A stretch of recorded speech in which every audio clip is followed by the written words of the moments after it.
ಜನವರಿ 10ನೇ ತಾರೀಕು ಆರೋಪಿ ಆ ಕದ್ದ ಫೋನ್ಗೆ ತನ್ನ ಸಿಮ್ ಕಾರ್ಡ್ ಹಾಕಿ ಆನ್ ಮಾಡ್ತಾನೆ. ಅಷ್ಟೇ, ತಕ್ಷಣ ಸಿಗ್ನಲ್ ಟ್ರ್ಯಾಕ್ ಮಾಡಿದ ಪೊಲೀಸರು ಅವನನ್ನ ಅರೆಸ್ಟ್ ಮಾಡ್ತಾರೆ. ಸರಿ, ಆರೋಪಿ ಸಿಕ್ಕಿಬಿದ್ದಾಯ್ತು. ಆದ್ರೆ ಈ ಕೇಸ್ ನಮ್ಮ ಮುಂದೆ ಕೆಲವು ಉತ್ತರವಿಲ್ಲದ ಪ್ರಶ್ನೆಗಳನ್ನ ಬಿಟ್ಟುಹೋಗುತ್ತೆ. ಬಂಧನ ಆದ್ಮೇಲೆ ಆರೋಪಿ ಎಲ್ಲವನ್ನೂ ಒಪ್ಕೊಂಡಿದ್ದಾನೆ. ಎಲ್ಲಕ್ಕಿಂತ ಶಾಕಿಂಗ್ ವಿಚಾರ ಅಂದ್ರೆ, ಕೊಲೆ ಮಾಡಿದ್ಮೇಲೆ ಆ 7 ದಿನ ಏನೂ ಆಗೇ ಇಲ್ಲ ಅನ್ನೋ ಹಾಗೆ ಪ್ರತಿದಿನ ಕಾಲೇಜ್ಗೆ ಹೋಗ್ತಿದ್ದ, ನ್ಯೂಸ್ನಲ್ಲಿ ಈ ಕೇಸ್ ಬಗ್ಗೆ ಫಾಲೋ ಮಾಡ್ತಿದ್ದ. ಸದ್ಯಕ್ಕೆ ಅವನ ಮೇಲೆ ಕೊಲೆ, ಹಲ್ಲೆ, ಸಾಕ್ಷ್ಯ ನಾಶದಂತಹ ಗಂಭೀರ ಆರೋಪಗಳಿವೆ. ಒಂದು ಮೂಲದ ಪ್ರಕಾರ ಅವನೊಬ್ಬ FBI ಏಜೆಂಟ್ ಥರ ಅವಳನ್ನು ಫಾಲೋ ಮಾಡಿದ್ದ, ಎಲ್ಲವನ್ನೂ ರಿಸರ್ಚ್ ಮಾಡಿದ್ದ.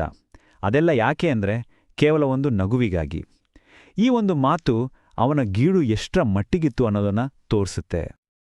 ಕೊನೆಗೆ ಈ ಇಡೀ ಘಟನೆ ನಮ್ಮೆಲ್ಲರ ಮನಸ್ಸಲ್ಲೂ ಒಂದು ಪ್ರಶ್ನೆಯನ್ನು ಹುಟ್ಟುಹಾಕುತ್ತೆ. ಒಬ್ರು ಸ್ನೇಹದಿಂದ ಕೊಟ್ಟ ನಗು ಇನ್ನೊಬ್ರ ಮನಸ್ಸಲ್ಲಿ ಕೊಲೆ ಮಾಡುವಷ್ಟು ವಿಕೃತವಾಗಿ ಹೇಗೆ ಬದಲಾಗುತ್ತೆ? ಇದು ಬಹುಶಃ ಉತ್ತರಿಸಲು ಬಹಳ ಕಷ್ಟವಾದ, ಆದರೆ ನಾವೆಲ್ಲರೂ ಯೋಚಿಸಲೇಬೇಕಾದ ಒಂದು ಪ್ರಶ್ನೆ.